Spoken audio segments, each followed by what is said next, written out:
오늘의 하나님을 향한 아름다운 고백은 시편 147편 하반절이 되겠습니다. 하나님을 찬양해야 하는 세 가지 이유. 시편 147편 감사 예배시 분류에 속합니다. 시편의 마지막 시 150편까지 할렐루야 송영 모음집이 계속적으로 이어지는데요. 시편 147편은 바벨론 포로로 잡혀갔다가 그 귀한 이후에 기록된 시로 추측을 하고 있습니다.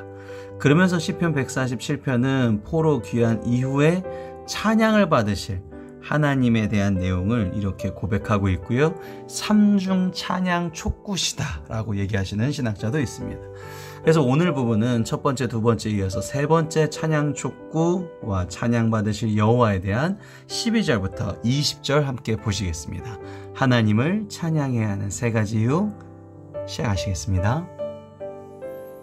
예루살렘아 여호와를 찬송할지어다. 시온아 내 하나님을 찬양할지어다. 예루살렘, 시온 둘 다 특정한 어떤 지역을 지칭하는 것보다 이스라엘 전체를 얘기하고 있는 것이죠. 그래서 예루살렘 그곳에 이제 하나의 또 지명 중에 하나의 또 시온 이렇게 구체적으로 설명을 하면서 결국 하나님을 찬양할 때서는 누구다? 예수님을 머리로 하는 모든 공동체. 그러니까 지금의 우리나라로 따지면 교회인 것이고요. 그리고 항상 하나님을 믿는다라고 하는 사람들은 먼저 찬양을 해야 된다. 그래서 모든 기도의 첫 번째는 그래서 찬양입니다. 전능하신 하나님을 찬양으로 고백하는 것이죠. 13절입니다. 그가 내 문빗장을 견고히 하시고 내 가운데 있는 너의 자녀들에게 복을 주셨다라는 표현이 나오는데요. 이 시편 147편이 바벨론 포로 귀환 이후에 작성된 시라고 말씀드렸습니다. 그러니까 전쟁에서 패배했단 말이에요. 그럼 이제 멸망이거든요. 근데 멸망이 아니라 다시금 말도 안 되게 바벨론 포로에 있다가 귀환할 수 있는, 회복할 수 있는 기회를 주셨고, 이제 멸망이 된 그런 단계를 거쳐야 되는데 그것이 아니라 도리어 자녀들을 끊임없이 출산하면서 번영을 가져오게 하셨다. 그 부분에서 이제 13절에 경고히 그리고 복을 주셨다. 이것이 하나님을 찬양하는 이유가 된다라는 것입니다. 14절입니다. 내 경내를 편안하게. 경내라는 것은 경계 안에 있는 모든 영토, 이스라엘의 영토를 뜻하고요.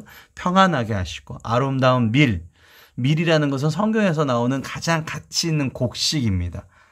그래서 그 아담과 하와 에덴 동산에 있던 선악과가 밀이지 않았나라는 탈무드의 전승도 있는데요.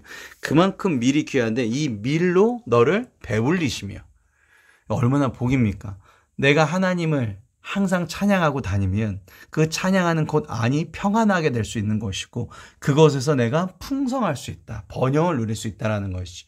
우리가 찬양해야 되는 이유는 그냥 여기 14절만 봐도 찬양이 절로 나올 수밖에 없는 것이지.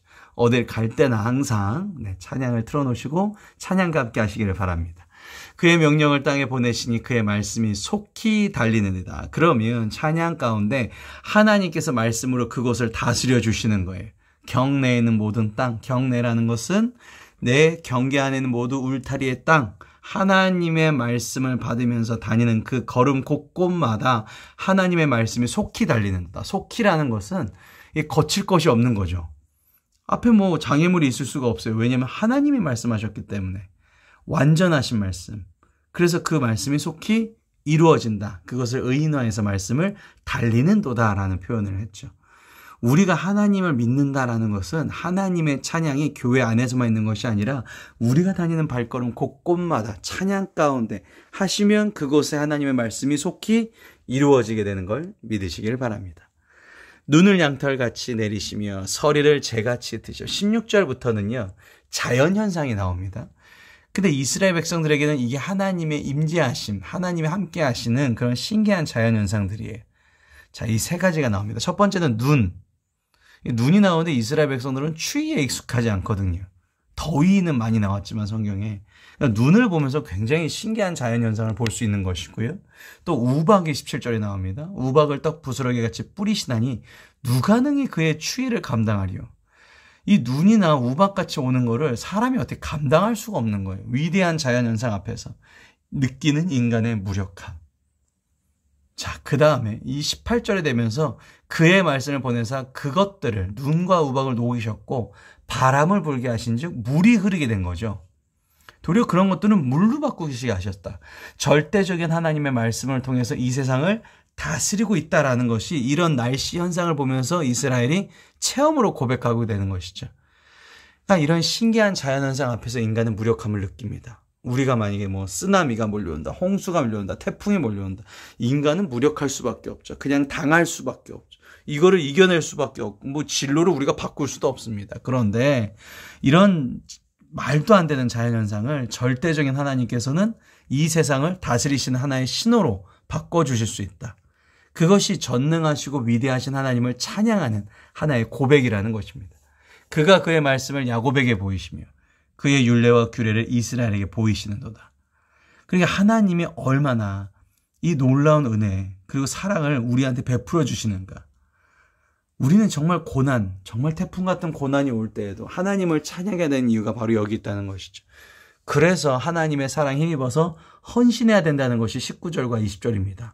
자, 20절입니다. 그는 어느 민족에게도 이와 같이 행하지 아니하셨나니 그들은 그의 법도를 알지 못하였도다. 할렐루야. 그러니까 이스라엘 민족은 제사장 나라예요. 이 나라를 통해서 주변국들이 복음을 전하는 것이고 주변국들을 위해서 섬겨야 되는 것이죠. 대한민국도 마찬가지 아니겠습니까? 온갖 전쟁의 아픔이 있었지만 하나님께서 회복시켜 주시고 자녀의 번영을 이끌어내셨죠. 5천만 민족을 허락하셨다는 것이에요. 이 제사장 나라를 통해서 우리가 이 주변국들 포함 전 세계에 복음을 전할 수 있는 귀한 일들을 감당해야 되고 헌신해야 되는 것은 당연한 의무입니다. 그것이 바로 하나님을 찬양하는 민족이라는 것입니다. 오늘도 여러분이 가는 곳곳마다 하나님의 찬양 가운데 이렇게 하나님의 위대하심이 나타나기를 주님의 이름으로 간절히 축원합니다. 기도하시겠습니다. 살아서 역사하신 하나님 아버지, 오늘도 주님이 나와 동행하심을 믿습니다. 이렇게 연약하고 무력한 저에게 은혜를 베풀어 주시고 사랑을 주시니 그 마음 가지고 오늘도 전진합니다. 주님 저를 돌봐주시고 이끌어 나가 주시옵소서. 저희가 주님을 찬양함으로써 주님의 임재를 느끼게 하여 주시었고 정말로 주님께서 함께하여 주셔서 위대하신 주님의 증거가 우리 가족과 가문과 내가 걷는 곳곳마다 나타날 수 있게 도와주시옵소서. 모든 걸 주님께 맡기며 살아있는 하신 예수님의 이름으로 기도를 싸움나이다. 아멘.